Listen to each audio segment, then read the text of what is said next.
กราบสบายดีพี่น้องทางผังลาวกราบสวัสดีพี่น้องทางผังไทยมื้อนี้กะมาพบมาพอกับน้องสาอีกเนาะทางน้องสากะสิมาเฮ็ดกินตอนเช้าเนาะทางน้องสากะสิมาแกงไก่ใส่หยวกกล้วยเนาะเพราะว่าหยวกกล้วยเอาในทางหลังแหละตัดเอาแล้วเอามาซอยเป็นตอนเนาะแบบแกงไก่ใส่หยวกกล้วยแล้วก็มีผักคะทางไทยเอิ้นผักสะโอมเนาะนี่เลยแล้วก็สิมีเส้นร่อนใส่เส้นร่อนน้ำทางสากะมื้อนี้ทางน้องสากะสิไปเอาเครื่องแม่ทางน้องสาฝากมาเนาะไปกะสิไปกับน้องแหล่ทางไอ้ทงเพิ่นก็ไปเฮ็ดเวียกทางน้องสากะสิไปกับน้องแหล่2คนเนาะไก่กะทางน้องสาก็ยังบ่ได้พักเนาะเดี๋ยวทางน้องสาสิไปพักไก่ก่อนเด้อวันนี้ทางน้องสากะสิไปพักไก่ก่อนเนาะ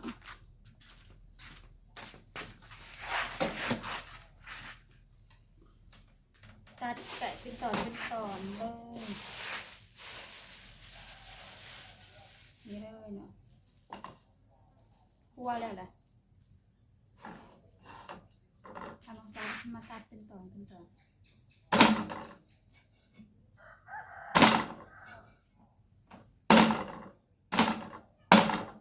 สียงดังนี่เด้อ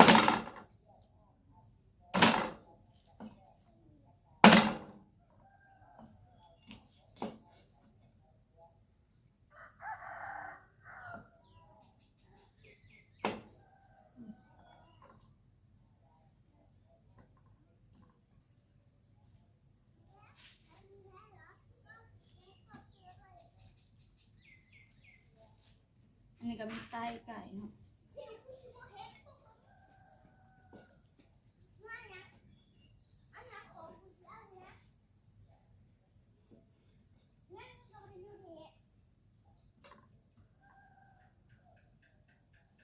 ตัดไก่เป็นตอนแกงใส่หยวกกล้วย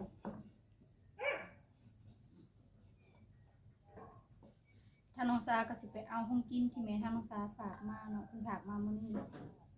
บ่ฮู้ว่าแม่ยังแหน่เนาะไปกับน้องแหละ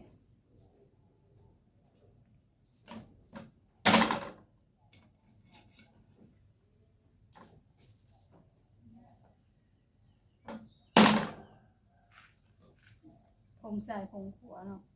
ทางน้องซาก็สิไปให้สิไปล้างเนี่ย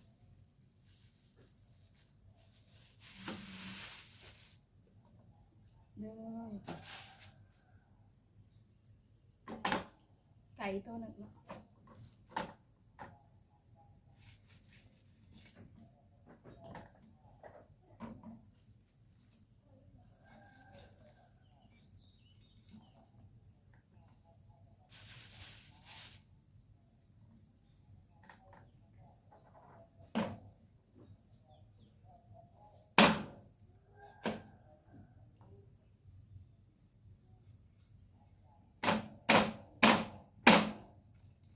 เสียงดังนี่เด้อ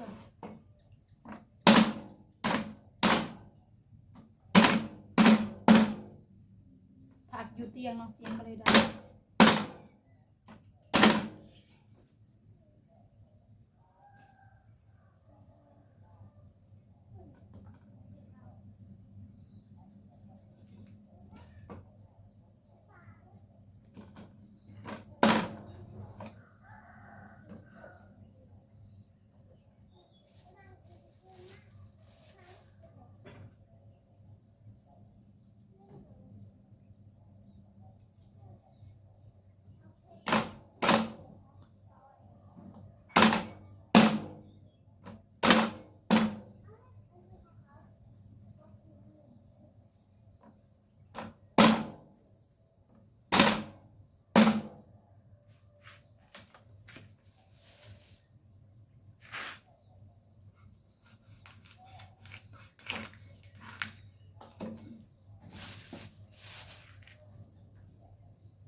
สายังไหวลายกันเนาะเอาอันนี้เลยแล้วได้แล้วเลยเนาะ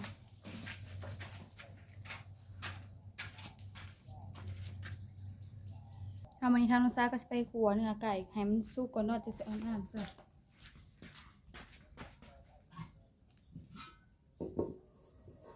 นี่เลยเนื้อไก่ของเราเอาลงเลยขัวจัดเนาะนะเอาน้ำมาใส่เนาะตำหมักเพชรใส่หมอก็เริ่มพดนี่เอาตามมาเข้ากัน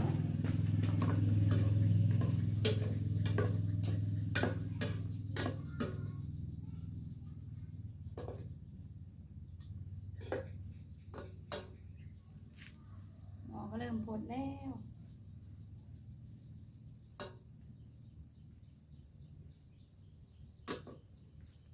ถ้าให้เนื้อไก่สุกอีกจักหน่อยเนาะท่านต้องซักจึงสิถอกน้ำลงแล้วเอาหมกเพชรใส่แล้วก็เอาไปแดกใส่เนาะหมอกระโปดแล้วแบบนี้เอาน้ำใส่ก็ขั่วไก่ให้มันสุกก่อนเนาะจักหน่อยเนี่ยมันจึงบกคาวไอ้โชงเดี๋ยวเขาเห็ดกินแล้วกินข้าวก่อนนายเท่านั้น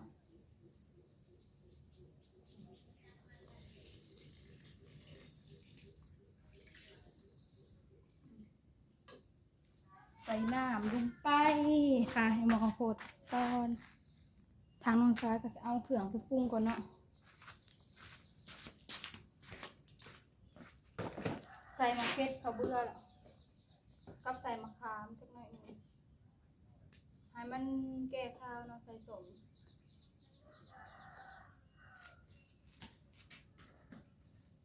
ใส่ปลาแดกลงไปจังหน่อย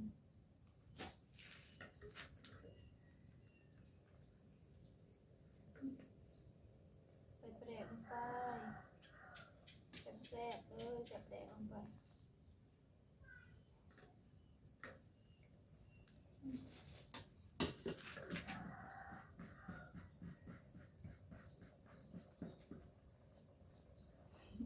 ไอ้ตรง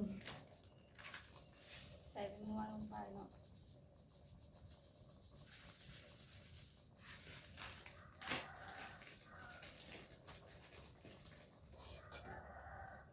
ถ้าน้องสาใส่เกลือใส่ปลาแดกเป็นนัวหน่อยเนาะ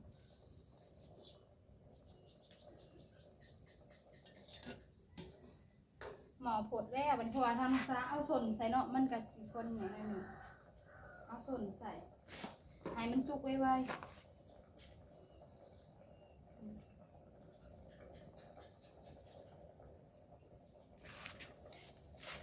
หมอก็กดแห้งแล้วบัดถ้าน้องสาใส่หยวกกล้วยแล้วก็ใส่อันนี้เนาะใส่เซลล่อนหรือว่าวุ้นเส้นเนาะเดี๋ยวถ้าน้องสาเอาหยวกกล้วยไปใส่ก่อนหมอกระปดแห้งเลยเนาะ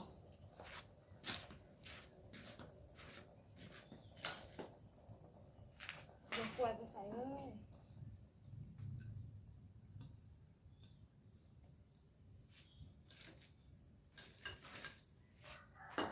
ไก่ถ้าน้องสาก็ใส่น้อยเดียวแล้วก็ใส่หยวกกล้วยร้ายเติบหยวกกล้วยค่ะใส่ละล้าเลยหยวกกล้วย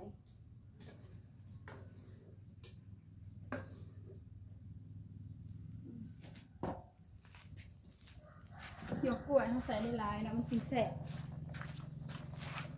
หมอกระปดแล้วหมอผดแล้วทางน้องสาถ่าให้เนื้อไก่สุกก่อนเนาะ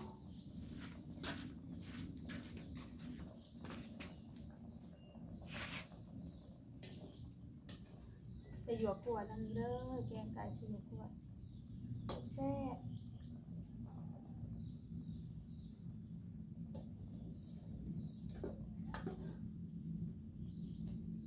น้ำหาซิมก่อนนะวะแซ่บบ่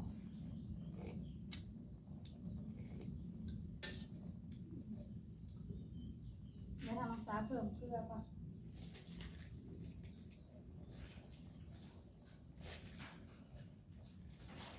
เพิ่มเกลือลงไป ส่แตงโมนะอันนั้น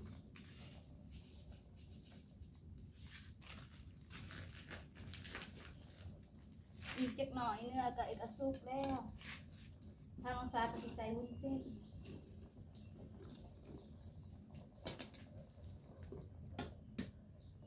ตักพอมันออกแล้ว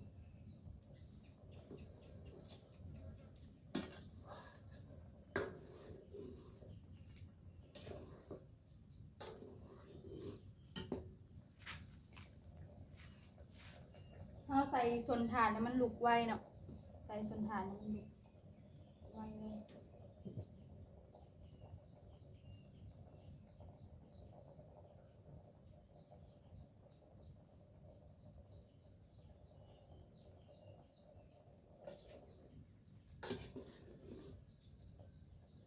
มาชิมกันทำอะไร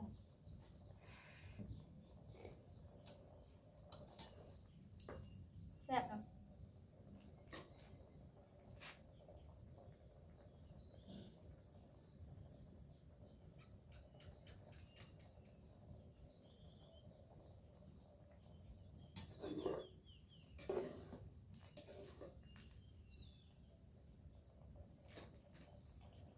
นี่เลยวุ้นเส้นทางน้องสาก็ใส่วุ้นเส้นลงไปเนาะเอาส่วนนี้ก็พอใส่นิดเดียว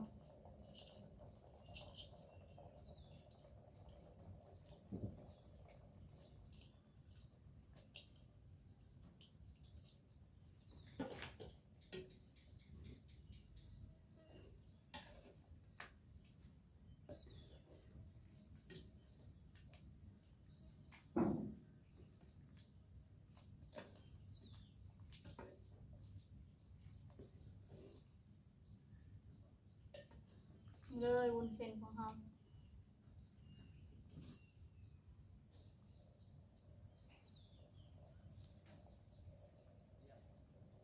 ถ้าให้วุ้นเส้นสุกเราก็เอาผักสะอมลงไปเนาะ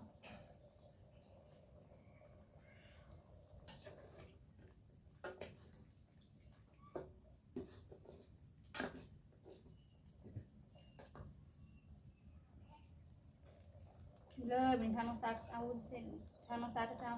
ผักสะอมลงไปหรือว่าผักขาเนาะ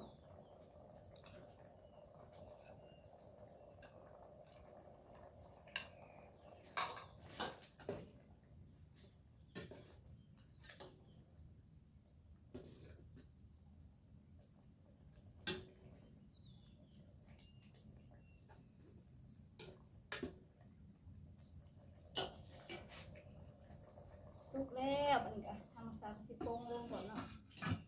สุกนะแล้วแกงไก่ของเราก็สุกแล้วเนาะ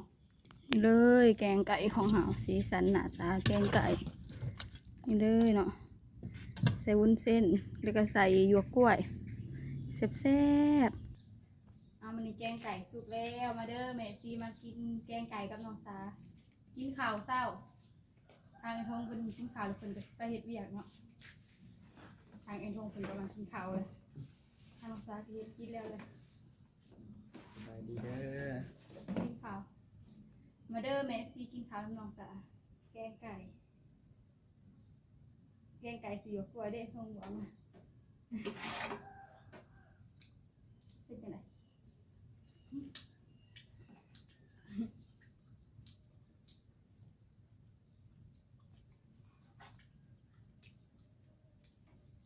ข้าวตอนเช้า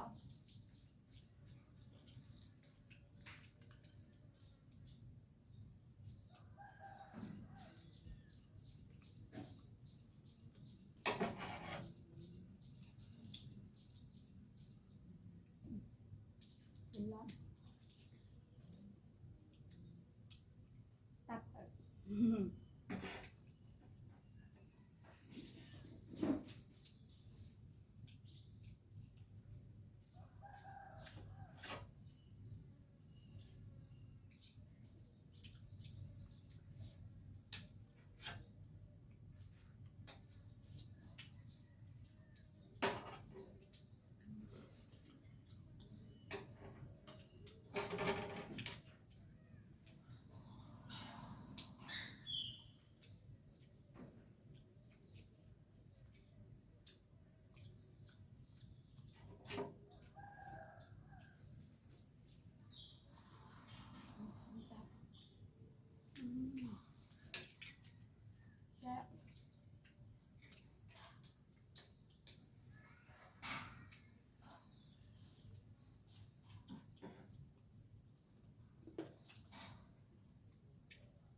คนก็จะเฮ็ดเวียกเนาะ